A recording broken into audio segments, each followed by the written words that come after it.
Malayalam Bigg Boss season 7 live update നോക്കാം. ലൈവിൽ ഇപ്പോൾ ആദില, നൂറ, ഷാനവാസ് തമ്മിൽ പൊരിഞ്ഞ വഴക്കാണ്. നമ്മൾ ഓൾറെഡി ഇതിൻ്റെ ഒരു പ്രൊമോ കണ്ടിരുന്നു. പക്ഷേ പ്രൊമോയിൽ നിന്നും നമുക്ക് കാരണം വ്യക്തമല്ലായിരുന്നു.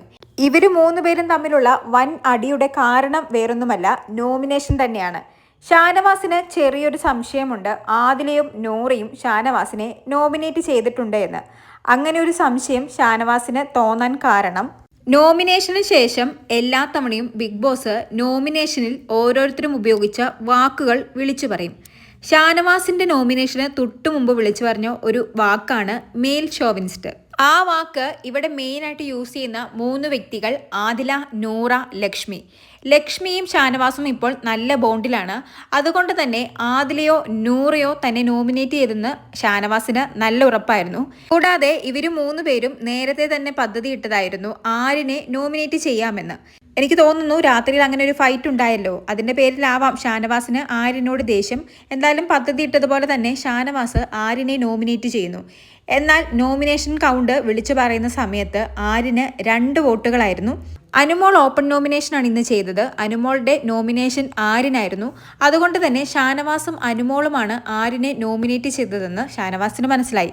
എന്തുകൊണ്ട് ആര്യനെ നോമിനേറ്റ് ചെയ്തില്ല എന്നും ഷാനവാസ് ആദിലയോടും നൂറയോടും ചോദിക്കുന്നു. എന്നിട്ട് ആദില അവിടെ കിടന്ന് തപ്പിക്കളിക്കാൻ വേണ്ടി പറയുന്നുണ്ട്, ഇങ്ങേർക്ക് ഞാൻ ഇയാളെ നോമിനേറ്റ് ചെയ്തോ എന്നൊരു സംശയം. ഞാൻ ഇങ്ങനെ അല്ല നോമിനേറ്റ് ചെയ്തത്, ഇയാളെ നോമിനേറ്റ് ചെയ്ത വ്യക്തി വേറെയാണ്, അയാൾ എന്നോട് പറഞ്ഞു. പക്ഷേ ഇത്രയും ട്രസ്റ്റ് ഇഷ്യൂ ഉള്ള ഒരു വ്യക്തിയോട് എനിക്ക് പറയാൻ താല്പര്യമില്ല. ഇപ്പോൾ തമ്പുരാട്ടിയുടെ കൂടെയല്ലേ കൂട്ട്, അപ്പോൾ തമ്പുരാനല്ലേ, അങ്ങനെ ഇരിക്കും. അതായത് തമ്പുരാട്ടി എന്ന് ഉദ്ദേശിച്ചത് ലക്ഷ്മീനെയാണ്. നൂറയും കട്ടയ്ക്ക് നിൽപ്പുണ്ട്. നൂറ പറയുന്നുണ്ട്, ചെയ്യാത്ത കാര്യത്തിനാണ് ഇങ്ങനെയൊക്കെ പറയുന്നത്, ഞങ്ങളിപ്പോൾ നോമിനേറ്റ് ചെയ്താൽ തനിക്കിപ്പോൾ എന്താന്നൊക്കെ നൂറയും ചോദിക്കുന്നു.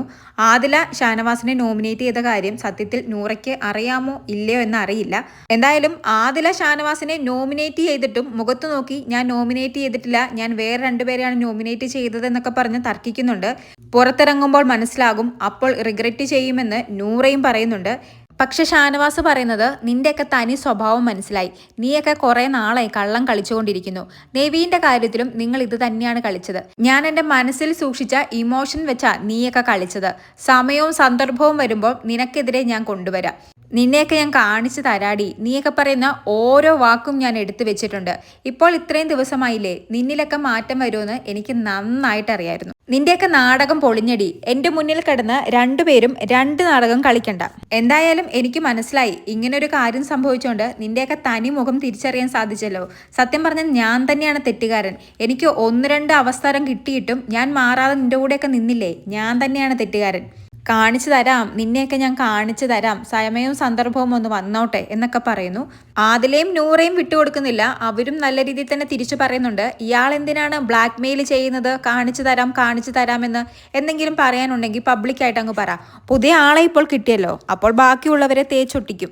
കുറച്ചു നാള് അനീഷുമായിട്ടുള്ള സൗഹൃദം മുതലാക്കി, ഇനി ഇതും മുതലാക്കും.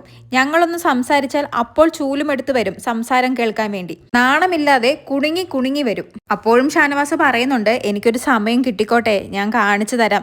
എന്നെ കരുവാക്കി നീ നെവീനെ ബലിയാടാക്കിയതൊക്കെ ഞാൻ പുറത്തു കൊണ്ടുവരാൻ പോകുന്നേ ഉള്ളൂ എന്നൊക്കെ ഷാനവാസ് പറയുന്നുണ്ട്. സത്യം പറഞ്ഞാൽ 2 പേരും അങ്ങോട്ടും ഇങ്ങോട്ടും പഴയ കാര്യങ്ങൾ എടുത്തിട്ടാണ് ഇപ്പോഴും ഫൈറ്റ് ചെയ്തുകൊണ്ടിരിക്കുന്നത്. എന്തായാലും ആദിലയും ഷാനവാസും തമ്മിൽ വൻ ഫൈറ്റാണ് ഇപ്പോൾ നടക്കുന്നത്. ആദില ഷാനവാസിനെയാണ് നോമിനേറ്റ് ചെയ്തതെന്നറിയാതെ നൂറയും കട്ടയ്ക്ക് കൂടെ നിൽപ്പുണ്ട്. ഇനി നൂറയ്ക്ക് അറിയാമോ എന്നും നമുക്കറിയില്ല. എന്തായാലും ആദിലയുടെയും നൂറയുടെയും തനി സ്വഭാവം തനിക്ക് മനസ്സിലായെന്നാണ് ഷാനവാസ് പറയുന്നത്. കൂടുതൽ ലൈവ് അപ്ഡേറ്റുകളുമായി വീണ്ടും വരാം.